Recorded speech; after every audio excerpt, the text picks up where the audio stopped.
SportsGrid Super Bowl coverage continues from the FanDuel Sportsbook set here on a Wednesday morning. The San Francisco 49ers and the Kansas City Chiefs. We are live from Las Vegas. I'm Kevin Walsh. That is Joe Lisi. That is Donnie Rightside. And that, of course, Ben Stevens here as we get set for, again, this incredible matchup on Sunday that we have seen before just a few years ago. But some key pieces have, of course, changed. The Niners have a new quarterback, arguably a new most important player with Christian McCaffrey as their running back. Tyreek Hill is no longer here, and all of a sudden the Chiefs have an elite defense. What has stayed the exact same are the two head coaches, Andy Reid for Kansas City and, of course, Kyle Shanahan for the San Francisco 49ers. And the fact that these two have been here before, Ben, head-to-head against one another is, I think, something Chiefs backers are relying on. And, Kev, do you remember the narrative? Entering that day on a Sunday in South Florida for Super Bowl 54, Andy Reid falling short on the most significant of stages. He had not won a Super Bowl prior to that victory over the San Francisco 49ers. Now, in the last 4 years, Andy Reid has 2 Lombardi trophies. DRS will look to go back-to-back and make it 3 Super Bowl rings against Shanahan once again. If we look back at that Super Bowl, guys, the one thing that's changed for me, I think this is a better version of the San Francisco 49ers. And maybe learning from your mistakes is going to be the key here for Kyle Shanahan and those San Francisco 49ers. I'm looking forward to a good ball game, but both of these teams, they deserve to be there, Joe. Absolutely, and it starts with their quarterbacks. We talk about Mahomes and Brock Purdy on the other side, 31 touchdowns, 11 interceptions, but more importantly, guys,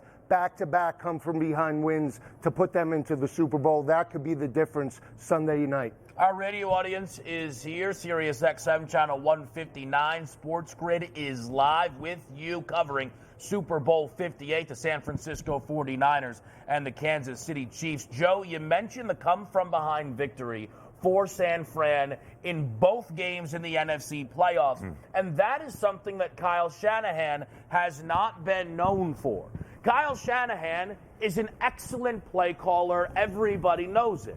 Very few are even willing to call him anything other than an excellent head coach.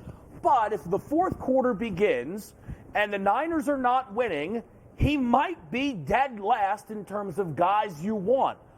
Until, Ben, the game against Green Bay and the game against Detroit, where Shanahan, plus Purdy, but focusing in on Coach Shanahan, really started to turn things around. Historic in the NFC Championship game, Kev, when you think about that dramatic comeback for San Francisco, the largest ever halftime deficit overcome in a conference championship game in NFL playoff history. And for Kyle Shanahan specifically, his teams down by 17 at the halftime break had never come back to pull out a W. Donnie, they did so in the biggest moment for San Francisco to get back to their second Super Bowl appearance in the last 5 seasons. And although the 49ers have appeared in 4 of the last 5 NFC Championship games, only 2 Super Bowl appearances now, and still looking for that first Lombardi trophy. Yeah, you take a look, and sometimes you can draw back on what the San Francisco 49ers did the last 2 games, guys. You take a look at that and say to yourself, well, was that actually good that they had to come from behind? They can learn and draw from that in the Super Bowl? Or do we feel that maybe that wasn't the best version of the 49ers and maybe some trouble coming up in the Super Bowl as well? But if you're looking at both of these head coaches, right,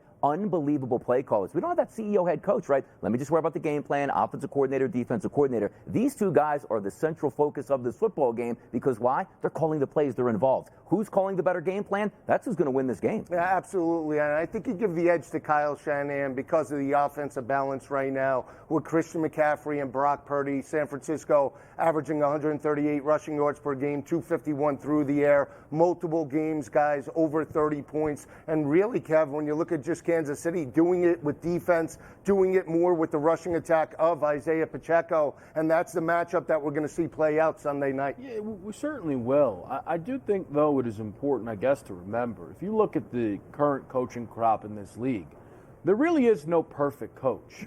You know, Bill Belichick, of course, had this aura around him that he could do no wrong. I think we learned a lot of it. I don't want to say all of it, but having Tom Brady was a very big boost. But, hey, well, what's the knock on Kyle Shanahan? It feels like if they get up in a big game, you don't trust him to close it out. But Andy Reid, again, is hardly perfect. The scripted portion of these games for the Chiefs in the AFC playoffs have been brilliant. And they keep getting to the second half, and it's atrocious. And I don't think Andy's building out 15 plays and forgetting another 15 on top of that. And obviously, Donnie, again, I revert back to you because of all of your knowledge of when he was with Philadelphia. Listen, he's now broken through and won 2 Super Bowls. But all of the things that had people questioning, is this guy really that great?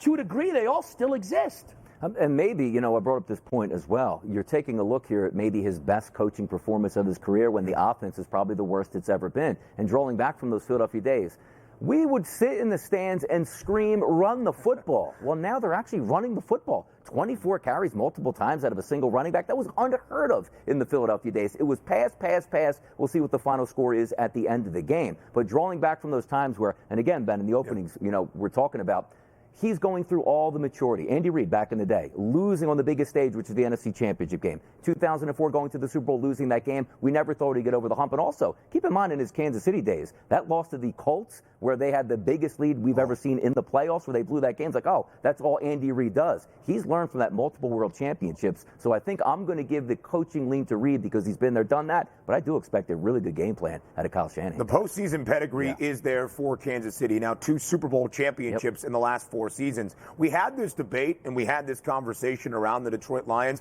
entering the NFC Championship game, their first conference title game appearance in more than 3 decades. It is interesting now for San Francisco, Joe, because we think of them as one of the most successful franchises in National Football League history, and they are. But their last Lombardi trophy was 1994. They have reached the NFC Championship game 7 times in that span, but they're looking to get over the hump, and that is Kyle Shanahan's task on Sunday. It is, and Steve Young was the last quarterback to bring home that trophy. Brock Purdy could be that guy as well, and that's why I think tempo does take over this ballgame. If you're Kyle Shanahan, you have the better offensive weapons. You want to push a little bit of tempo and see if Pat Mahomes can match you score for score. That is the big thing, to Donnie's point as well. The household names for Kansas City are no longer on the offensive side of the ball with just Kelsey and Pat Mahomes. They're on the defensive side of the ball, so they really need to dictate their style of game. Low 20s, potentially they can win it. Kev, we'll see how it plays out, because if they jump up early,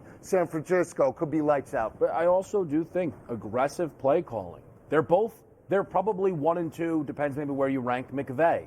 But they aren't the most aggressive play callers. A lot of times, be 4th and 3. And you'd be like, we have Mahomes. You'll sort of, what is Tommy Townsend doing out there?